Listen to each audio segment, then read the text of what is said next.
जय हिंद दोस्तों। स्वागत है आपका हनु ग्लोबल स्टडीज के इस मंच पर। जैसे कि आपको मालूम है कि उत्तराखंड में काफ़ी पोस्टें आने वाली है और यूपी में भी वहाँ पर 1 लाख कांस्टेबल की और वहाँ पर यूपी के एसआई की घोषणा हो चुकी है। तरह तरह की पोस्टें आपको सेंटर में देखने को मिल रही है, एसएससी जीडी चल रहे हैं। तो इन सभी में जहाँ पर भी हिंदी का पार्ट रखा हुआ है, उस हिंदी के पार्ट के लिए हम लोगों ने जो अपनी क्लास स्टार्ट की है, उस क्लास का आप लोग भरपूर लाभ ले सकते हैं। आप लोग एक बार चेक करके देखना कि उससे आपको लाभ मिलेगा या नहीं। बाकी आप लोग देखना एक बार, उसे ट्राई करके जी वहाँ पर जी। तो देखिए, हिंदी की क्लास अभी हम लोग वीकली लेकर चल रहे हैं। सप्ताह में 2 दिन क्लास ले रहे हैं हम लोग, एक बृहस्पतिवार और एक शुक्रवार। और जो शनिवार को हमारी क्लास मिल रही है वो योद्धा सीरीज जा रही है। और योद्धा सीरीज किसी भी एग्जाम के लिए बहुत महत्वपूर्ण है, जहां पर जीएस का पार्ट रखा हुआ है। हर जीएस के पार्ट के लिए बहुत महत्वपूर्ण काम करके चलेगी आपकी योद्धा सीरीज। तो देखिए, हम लोगों ने हिंदी की क्लास में जो चैप्टर स्टार्ट किया हुआ है, वहां पर व्याकरण में वर्णमाला का टॉपिक लिया और कहां तक किया हुआ है, चलिए मिलते हैं इस टॉपिक पर। हम लोग देखें जरा, हमने यहां पर लिख लिया था आगे, एक लास्ट की हेडिंग छोड़ी थी हम लोगों ने, कुल व्यंजनों की संख्या। कुल व्यंजनों की संख्या हमने ये छोड़ा था यहां पर, कुल व्यंजनों की संख्या व इनका आधारूप। ये हेडिंग छोड़ा था हमने यहां पर, इनका आधारूप। एक बार स्टार्टिंग से समझ लीजिए फिर से, और उसी के साथ में आगे बढ़ेंगे हम लोग। कुल व्यंजनों की संख्या व इनका आधारूप, यह हेडिंग था आपका। तो कुल व्यंजनों की संख्या कितनी लिखी थी हमने? 33। ये 33 कौन कौन से व्यंजन थे, आइए समझते हैं जरा। हमने कहा था क, ख, ग, घ, अंघ, च, छ, ज, झ, अय्या, ट, ठ, ड, ढ, अणा, त, थ, द, ध, न, प, फ, ब, भ, म। यहां तक कि हम लोगों ने बात की थी, और इसी के साथ में हम लोग देख रहे थे य, र, ल, व और स, स, स, ह। ये कुल 33 व्यंजन हो चुके हैं। यहां पर देखें 1 2 3 4 5 और एक लाइन में 5 वर्ड हैं, तो 25 तो हो गए यहां तक जी। उसी के साथ में 25 और 4 हो गई है 29, और 4 हो गई है 33। तो 33 व्यंजन देखने को मिले यहां पर जो लिखे। इन 33 व्यंजनों की संख्या हमने जानी, इन्हीं के साथ में इनका आधारूप समझते हैं। अब कैसे बनता है इनका आधारूप? इन 33 में से अगर बात करके चले हम लोग इनके आधे रूप की, इन 33 में से आधे रूप को हम लोग देखें 3 भागों में बांटेंगे इनका आधारूप। इनका आधारूप अगर देखें हम लोग, आधारूप इनका, तो आधारूप इनका हम लोग 3 पार्ट में लेकर चलेंगे आधारूप। एक पार्ट क्या देखेंगे हम लोग यहां पर जिनका, देखिए हम लोग कहेंगे वे व्यंजन वर्ण, वे व्यंजन वर्ण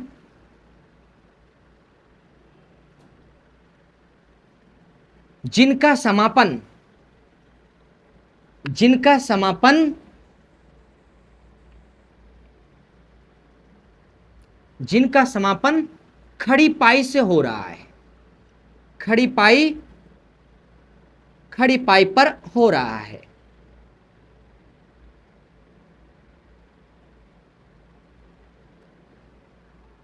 हमने कहा वे व्यंजन वर्ण जिनका समापन खड़ी पाई पर हो रहा है। अब वो खड़ी पाई कैसी होगी उसे भी देख लेंगे जरा। इसी के साथ में हम लोग ये भी कह सकते हैं, या लिख सकते हैं हम लोग, या जो व्यंजन, जो व्यंजन खड़ी पाई पर जाकर समाप्त हो रहे हैं, जाकर समाप्त हो रहे हैं। एक पार्ट तो ये देखेंगे हम लोग यहां पर जी, समाप्त हो रहे हैं। वे कौन कौन से व्यंजन हैं जो खड़ी पाई पर समाप्त हो रहे हैं? एक पार्ट तो ये देखेंगे हम लोग यहां पर जी व्यंजनों में जी। एक पार्ट और देखें हम लोग,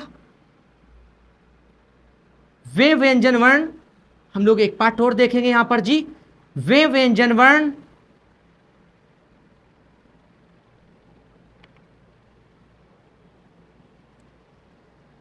जिनमें खड़ी पाई, खड़ी पाई का प्रयोग नहीं हुआ, प्रयोग नहीं हुआ, या हम लोग कह सकते हैं वे व्यंजन वर्ण जो गोलाई या घुमावदार बनाए गए हैं, या हम लोग कह सकते हैं या में वे व्यंजन वर्ण जो गोलाई या घुमावदार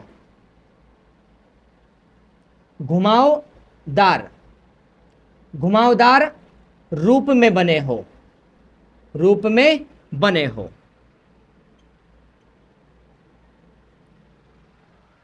दो पार्ट हमने कर लिए हैं। तीसरा पार्ट देखिए एक जरा, हमने कहा वे व्यंजन वर्ण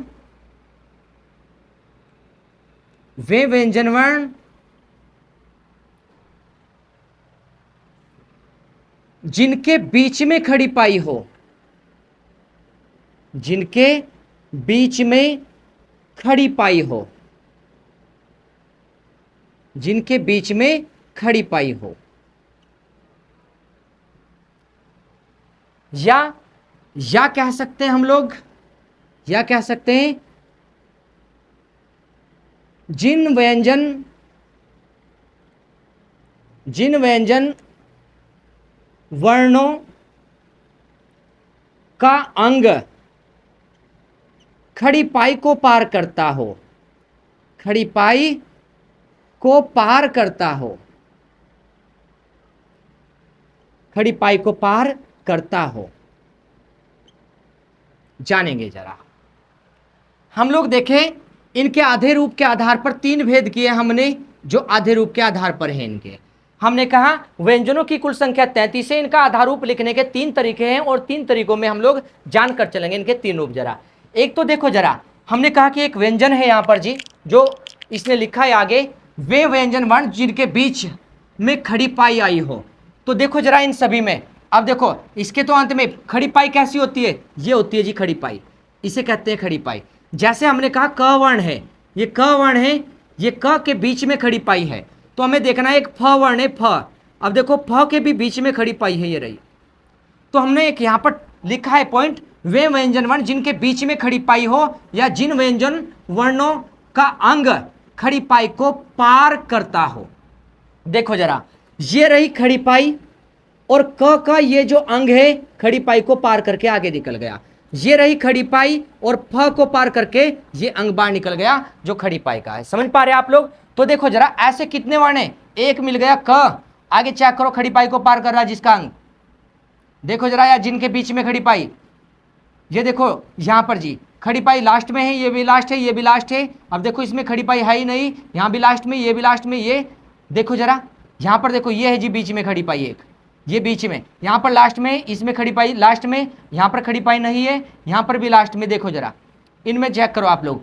तो ऐसे दो ही वर्ण मिले हमें जिनके बीच में खड़ी पाई हो, ऐसे दो ही वर्ण है हमारे। तो इनके हम लोग देखें कौन से वर्ण है वे, तो हमने देखा क और फ वर्ण, ऐसे वर्ण मिले हमें दो जो खड़ी पाई को पार करके जाते हैं, जिनके अंग, उसे हम लोगों ने सीखा है।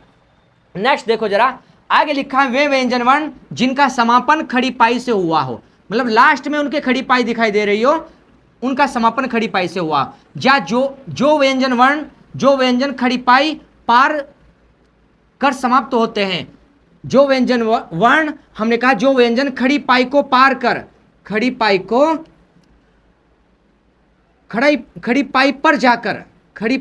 पर जाकर समाप्त होते हैं, वे क्या होंगे जी? हमने कहा लास्ट में उनके खड़ी पाई हो, इसे जाने।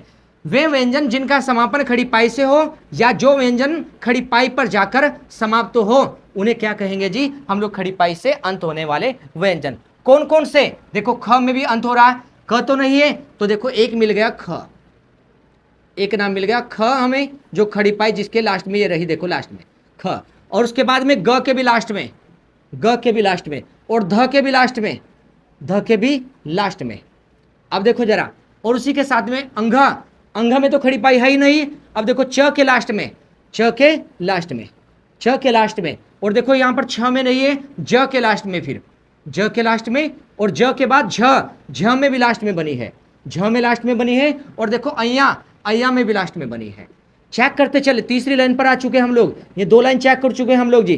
तीसरी को देखो, इसमें नहीं है खड़ी पाई, यहां भी नहीं है, ये भी नहीं है, ये भी नहीं, अणा में मिला है। तीसरी लाइन में कौन मिला है जी? अणा, यहां पर जी। आइए चौथी लाइन पर, त के भी लास्ट में खड़ी पाई, त के भी लास्ट में खड़ी पाई है, त के लास्ट में, और त के बाद थ में भी लास्ट में, थ में भी लास्ट में। अब देखो पहली लाइन, दूसरी लाइन, तीसरी लाइन, चौथी लाइन को कर रहे हैं हम लोग। चौथी लाइन में त के लास्ट, थ के लास्ट, और द में तो है नहीं, और ध के भी क्या है? लास्ट में है। ध के भी क्या है? लास्ट में है खड़ी पाई। और ध के बाद न के भी लास्ट में है खड़ी पाई। न के भी लास्ट में क्या मिली है? खड़ी पाई मिली है न के लास्ट में। और देखो जरा इसके साथ में ही हम लोग देखें पांचवी लाइन पर, प देखे, प के भी लास्ट में क्या मिली है? खड़ी पाई। और प के बाद फ तो बीच में है, देखो लास्ट में तो नहीं है, फ के तो बीच में थी, हमने देखा। ब के भी लास्ट में, भ के भी और म के भी लास्ट में मिली, तो इसके बाद ब मिला, और फिर क्या मिला? भ मिला, और फिर क्या है हमारा? म मिला। इन वर्णों के बीच में क्या मिली है हमें? लास्ट में क्या मिली है?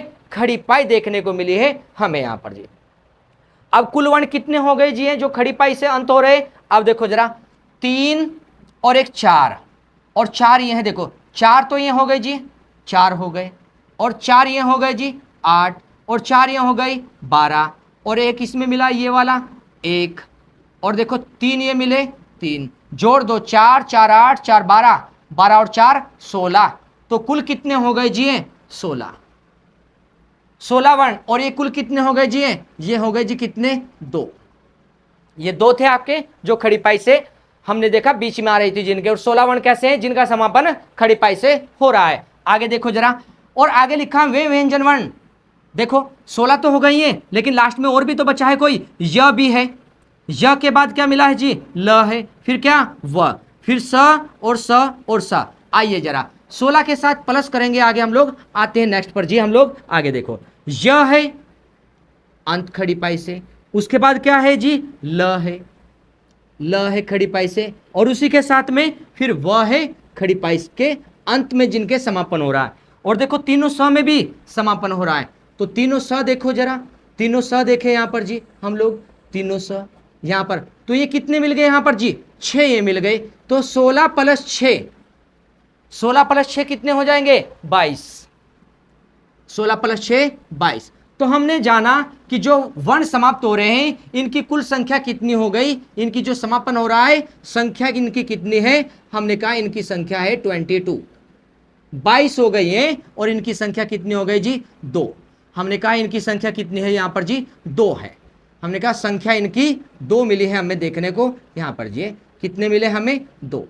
इनकी संख्या ये रही 2 है जो, और ये 22 हो गए जिनका समापन खड़ी पाई से हो रहा है। बात क्लियर हो गई है? अब चेक करें जरा एक बार आगे। और ऐसे वर्ण यहां पर देखो जरा, तीसरा पार्ट कौन सा है? वे व्यंजन वर्ण जिनमें खड़ी पाई का प्रयोग नहीं हुआ है, या खड़ी पाई नहीं लगी है, या वे व्यंजन वर्ण जो गोला या घुमावदार रूप में बने हो, उन्हें चेक करें जरा। 22 में हो गए, 2 में हो गए, 24 हो गए जी। 22 और 2 24। आगे देखो जो गोलाई में बने, क गोलाई में नहीं है, ख नहीं है, घ नहीं है, घ नहीं है, अंग तो गोलाई में है। देखो ये देखो नीचे से गोलाई, ये देखो जरा गोलाई में है, तो पहला नाम किसका लिख रहे हैं जी हम लोग यहां पर जी? अंग हो गया, अंग पहला नाम में। उसके बाद देखो जरा, च नहीं है गोलाई में, छ है, उसके बाद दूसरा क्या मिला? छ। गोलाई में नीचे देखो गोलाई है, ये देखो। उसके बाद झ नहीं है, अय्या का तो समापन खड़ी पाई से है, ट ठ दोनों गोलाई से है, ड भी गोलाई से, ढ भी गोलाई से। तो आगे क्या लिखे हम लोग? ट, फिर ठ और ड, और क्या मिला जी हमें? ढ। ये सारे कैसे हैं? गोलाई में। तो हम लोग ढ तक आ चुके हैं यहां तक। अब देखो इस लाइन में जरा चेक करो, द भी क्या है जी? देखो गोलाई में, खड़ी पाई इसमें भी नहीं है। हमने कहा गोलाई में बनना है जी, नीचे खड़ी पाई तो नहीं है, बस खड़ी पाई को चेक कर लो, खड़ी पाई नहीं देखने को मिली, तो ये भी क्या है हमारा? गोलाई में है। उसी के साथ में इस लाइन को कवर किया हमने। आगे प फ ब भ म, इसमें कोई नहीं। य र देखो इसमें कोई खड़ी पाई नहीं है, र में कोई खड़ी पाई नहीं है, द में नहीं थी, ट ठ ड ढ, और कौन है? अंघ। इन्हें हम लोग चेक कर रहे हैं जी। उसी के साथ में देखो जरा, और क्या चेक कर रहे हैं जी हम लोग? र भी क्या है, और उसके साथ क्या है? व। तो हमें देखो हमने द तक कर दिया, द के बाद र और ह, द के बाद क्या लिखना है? र, और क्या लिखना है जी? ह। बात क्लियर हो गई? 1 2 3 4 5 6 7 8 9। तो यहां पर इनकी संख्या कितनी हो गई? इनकी संख्या हो गई, जो गोलाई वाले हैं इनकी संख्या हो गई जी 9। इनकी संख्या कितनी हो गई? 9। 9 ये है, और देखो जरा 22 ये है, 22 और 2 24। 24 और 9 कितने होते हैं? जोड़ ले आप लोग जरा, 24 और 9 जोड़ेंगे तो कितने आएंगे? जोड़ करके आप लोग जोड़ कर चले 33। तो हमने कहा कुल व्यंजन 33 दे, उनके 3 पार्ट किए थे हमने, और 3 पार्टों को देखो किस प्रकार से लिखा। ये क्या जान रहे हैं हम लोग? आधारूप जान रहे हैं। किसका आधारूप? इन व्यंजन वर्णों का आधारूप कैसे कैसे बनता है। आइए अब बात करते हैं आधे रूप की जरा। जो ये है हमारे जिन व्यंजनों के बीच में क्या होता है? खड़ी पाई बीच में आ रही है, इनका रूप आधा कैसे होगा? खड़ी पाई है जिनके बीच में, उनका आधा रूप कैसा होगा? इनका आधा रूप लिखने के तरीके को चेक करें क्या होगा। हमने कहा जो इनकी देखो जरा लास्ट वाला अंग इनका बाहर निकल रहा है, देखो ये वाला अंग बाहर निकल रहा है यहां पर जी खड़ी पाई के बाद। इस अंग को आधा कर दो, काट दो आगे के अंग को, आगे के अंग जो पूरा है ये, इसे काट कर आधा कर दो तो ये व्यंजन आधा लिखा गया। और देखो ये भी तो देखो बीच में खड़ी पाई थी यहां पर जी, ये भी तो बीच में खड़ी पाई थी यहां पर, तो इसका लास्ट में जो खड़ी पाई के बाहर निकल रहा है अंग, उसे काट कर आधा कर दो, जो इनके पहुंच गई है आगे उसे यहां पर आधी कर दो, तो ये क्या है जी? इनका आधा रूप है। ये आधा रूप है इनका, हम लोग देखकर चले आधा रूप। तो आधा रूप लिखने का तरीका इनका हमने जाना है, जो हमारे ये 2 वर्ण देखने को मिले हैं। ये क्या है जी? आधा रूप है यहां पर इनका जी, जिनके बीच में खड़ी पाई है। लेकिन जिनका समापन खड़ी पाई से हो रहा है उन्हें कैसे लिखे? हमने कहा जिनका समापन खड़ी पाई से, जिनका समापन खड़ी पाई से हो, जिनका समापन खड़ी पाई से हो उनका आधारूप, उनका आधा रूप लिखने के लिए, उनका आधा रूप लिखने के लिए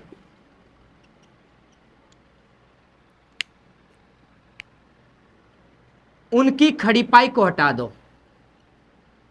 नियम नंबर 2 का बात है, यह नियम नंबर 1 की बात थी। उनकी खड़ी पाई को हटा दो, खड़ी पाई को हटा दो। आधा रूप लिखने के लिए उनकी खड़ी पाई को हटा दो। जैसे अगर बताए कैसे लिखे, जैसे में उनकी खड़ी पाई को हटाना, जिनके बीच में खड़ी पाई थी तो लास्ट में से उनका जो अंग बाहर निकल रहा था वहां पर उसे आधा कर दिया हमने, बीच वाले खड़ी पाई वाले को, तो आधा लिखा गया। ये आधा रूप है, ये है जी आधा रूप, ये आधा रूप है। और ये कैसा जी? ये पूर्ण रूप है, ये पूर्ण रूप है यहां पर जी, ये पूर्ण रूप मिला। लेकिन इनका जिनके लास्ट में खड़ी पाई हो, देखो स के लास्ट में है खड़ी पाई, ख के लास्ट में है खड़ी पाई, ग के लास्ट में है खड़ी पाई।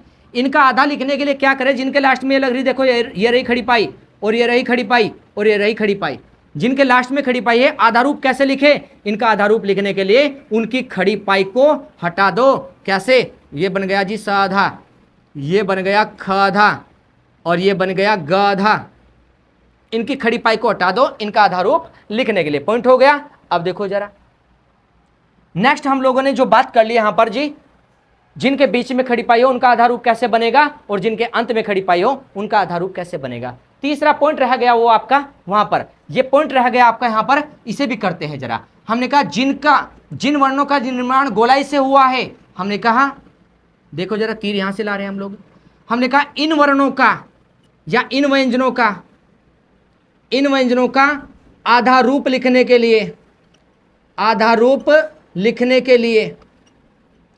के लिए क्या प्रयोग करें? इन व्यंजनों का आधा रूप लिखने के लिए इनके नीचे तिरछी रेखा, इनके नीचे तिरछी रेखा इस प्रकार की तिरछी रेखा जिसे हलंत कहते हैं, लगाई जाती है। हमने पॉइंट को जाना कि इन व्यंजन वर्णों का आधा रूप लिखने के लिए क्या करते हैं? इनके नीचे क्या लगाए? हलंत लगाए। कैसे करें इनका आधा रूप? जैसे जान लो जरा, हमने कहा इन्हें जान लो जरा, इसे हटा देते हैं हम लोग इधर से, जानो जरा। इसे हटा लेते हैं। तो इन व्यंजनों का आधार रूप लिखने के लिए किन की बात हो रही है? तीसरे वाले की बात हो रही है। इनका आधार रूप लिखने के लिए, इन व्यंजनों का आधार रूप लिखने के लिए इनके नीचे तिरछी रेखा, इनके नीचे तिरछी रेखा जिसे हम लोग हलंत कहते हैं, लगाई जाती है। जैसे ये भी गोलाई में बना, अब देखो अंग्या गोलाई में था और ट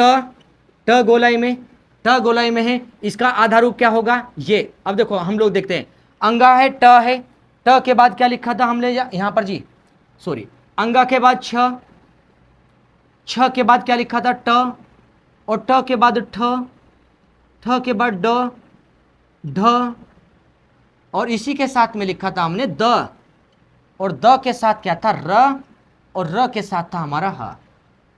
ये क्या है जी? पूर्ण रूप है।